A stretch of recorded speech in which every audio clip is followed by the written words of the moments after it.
এত বয়ান, এত বয়ান, এত বয়ান, এত বয়ান, তাবলীগ ওয়ালাদের বয়ান, পীর সাহেবদের বয়ান।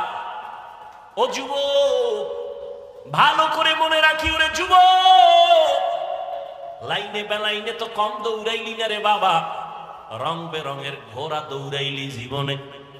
যত বন্ধু বান্ধব পাইছো শুনেলা ওই কথা যেটা লেখতে কইছি, মনে আসেনি? রাস্তার মোড়ে মোড়ে টানাবি। একটা যুবক যদি টানাইতে পারো, সেজদায় যাইয়া তোর জন্য কলিজা বইরা ভোর রাত্রে দোয়া করো। আর কথাটা আমি কসম খাইয়া বলবো যে এত গ্যারান্টি কথা, 3 বার কসম খাবো, ওয়াল্লাহি বিল্লাহি তাল্লাহি, আল্লাহর কসম 1 বার, আল্লাহর কসম 2 বার, আল্লাহর কসম 3 বার। এবার কথাটা বলতেছি, জীবনে বহু বন্ধু পাইছো, বান্ধবী পাইছো, 3 বার কসম খেয়ে বললাম, এই সব বন্ধু বান্ধবী, নেতা নেত্রী সব হলো ধান্দাবাজ, সব হলো স্বার্থপর। আল্লাহর কসম, তোর মৃত্যু পর্যন্ত একমাত্র শুধুমাত্র কেবলমাত্র ভেজাল মুক্ত নিঃস্বার্থ তোর কলিজার আপন বন্ধু হলো উলামায়ে আহলে হক। এটা লেখা টানায় দিবি। দুনিয়ার সব বন্ধু ধান্দাবাজ, স্বার্থপর, একুরেট পিওর বন্ধু নিঃস্বার্থ উলামায়ে কেরাম, লেখা টানায় দিবি।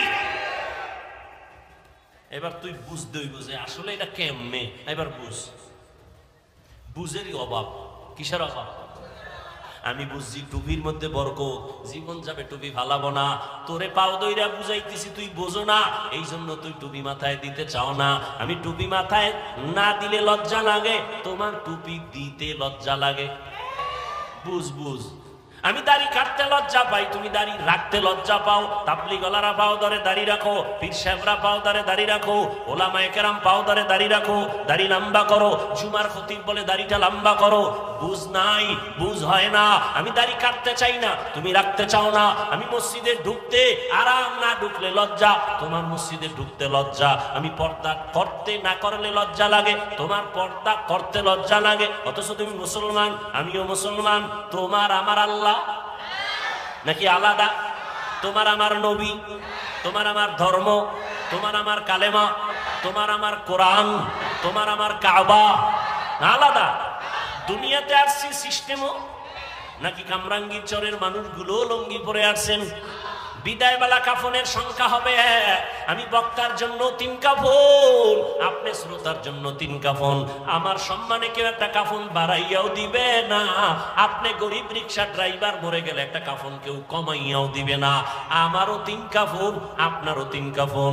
মহিলাদের হবে 5 কাফন, কালার হবে আলাদা। হুজুরদের কাফনের কালার একরকম, আপনাদের কাফনের কালার আর এক রকম। হ্যাঁ, তাহলে কাফন হবে সব এক, কিন্তু উপরে লেখা থাকবে বড় হুজুরের লাশ। হ্যাঁ, তাহলে আজকে আমি বড় হুজুর, আমি বক্তা, আপনি শ্রোতা, কত ভাব। আপনি ডাক্তার, আমি রোগী, কত ভাব।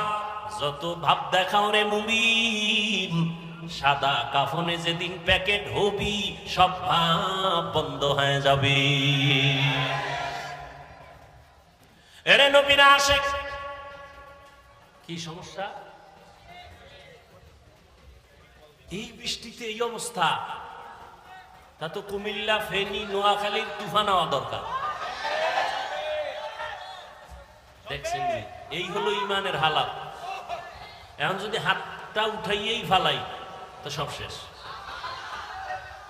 লা ইলাহা ইল্লাল্লাহ, লা ইলাহা ইল্লাল্লাহ, লা ইলাহা ইল্লাল্লাহ, লা ইলাহা ইল্লাল্লাহ, লা ইলাহা ইল্লাল্লাহ, লা ইলাহা ইল্লাল্লাহ, লা ইলাহা ইল্লাল্লাহ।